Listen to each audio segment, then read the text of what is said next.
Al Jazeera Podcasts. I'm Marta van der Wolf, and this is The Take. As Israel's war on Gaza continues, we're coming to you on Sundays with a weekly roundup. This week, 249 days into a ceasefire, Israel has killed at least 951 Palestinians in Gaza. Israel attacks tent camp in Gaza City. 100 days since US and Israel launched war on Iran. Israel continues to strike Lebanon despite ceasefire. Today's Sunday, June 7th. Israel has killed at least 72,961 Palestinians in Gaza since October 7, 2023. Israel attacked a tent camp in Gaza City on Saturday, killing at least 7 Palestinians and wounding many more. The attack comes just before scheduled meetings in Egypt on the full implementation of the US-brokered Gaza ceasefire agreement. Al Jazeera's Hani Mahmoud reports from Gaza City.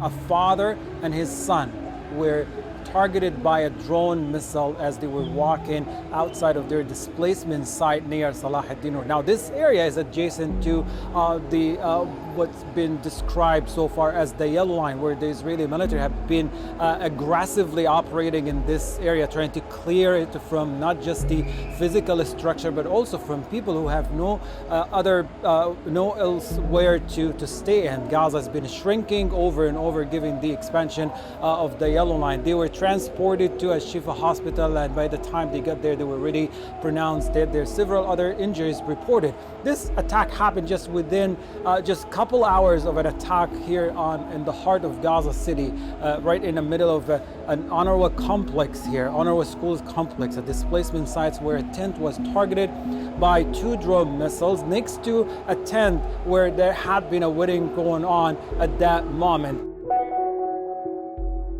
Israeli strikes on southern Lebanon continue despite a ceasefire announced by the US earlier this week.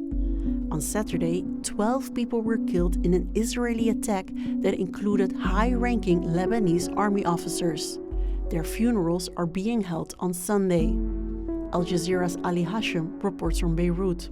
It was supposed to be another military tour in South Lebanon. Instead, it became Brigadier General Wissam Sabra's last. An Israeli strike killed Sabra, a captain and a private. A blatant violation of Lebanese sovereignty. The attack came as Israel and Lebanon announced a ceasefire framework that didn't materialize on the ground. Hezbollah also rejects accusations that Lebanon has become a bargaining chip in wider Iran negotiations. As the fighting continued, Lebanese army commander traveled to Pakistan in what officials described as part of efforts to help find a way out of the conflict. Today marks 100 days since the US and Israel launched their war on Iran, and strikes between both sides continue despite an April ceasefire deal. Iran hit Bahrain and Kuwait on Saturday in retaliation, they say, after the US targeted Iran's coastal region. Negotiations to end the war are barely moving forward. Al Jazeera's Almidat Al-Uraid reports from Tehran. Well, actually, the situation is worsened after the Israeli intensified their attacks on the southern Lebanon. We have been receiving a lot of uncoordinated messages from the different leadership here, and also the Iranian media framing that there is a halt of exchanging of messaging. Fars news agency said the message exchanges between Iran and the United States regarding what is referred as an initial memorandum of understanding between Tehran and Washington have been halted for at least several days.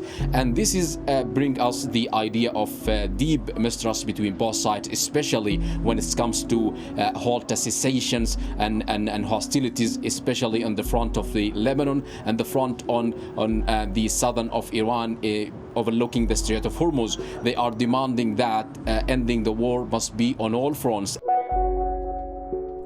Israel killed a 20-year-old Palestinian man who tried to cross into Israel by climbing the separation wall to find work. At least 52 Palestinians have been killed in the same circumstances since October 2023.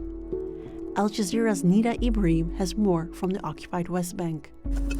Haroun Shtayyi knew his son Imad was taking a risk, but says he could not stop him. Imad didn't have the permit Palestinians need to enter Israel, but like dozens of Palestinians, he tried anyway. His first attempt failed. The second cost him his life. Israeli forces shot Imad at the separation wall, at a point where Palestinians tried to smuggle themselves into Israel. The 28-year-old used to sell chickens, but the collapsing economy in the occupied West Bank forced him to shut his shop. Imad had $5 in his pocket. His family said it was the only money he had. Since October 2023, Israeli authorities have revoked almost all work permits for Palestinians. Under occupation, the Palestinian economy depends heavily on these wages for much-needed cash. They're a lifeline for many families and the Palestinian market. The Al-Aqsa hospital in central Gaza is facing a worsening power crisis. Generators are failing, threatening critical medical services for more than 500,000 people. Al Jazeera's Tariq Abu Azoum reports from Deir al-Balah. Hospital officials warned that 3 generators have gone out of service, leaving the whole hospital dependent on a handful of aging machines that have been operating non-stop for more than 2 years under the strain of fuel shortages and the lack of spare parts. The consequences are already being felt here at Al-Aqsa Hospital. Operation rooms have suspended services with critical departments including intensive care, neonatal units and dialysis services are still facing the risk of shutting down at any moment. Al-Aqsa Hospital is the sole governmental hospital responsible for providing healthcare services for more than 500,000 people in the central area. Now, with the spare parts in short supply and the remaining generators operating under mounting pressure, hospital administrators say with every day passing, the situation is getting much more worse and brings them closer to a full-scale healthcare emergency. And that's the take for Sunday, June 7th. Please join us again tomorrow. This episode was produced by me, Marta van der Wolf. Our sound designer is Alex Roldan, and Alexandra Locke is the Take's executive producer.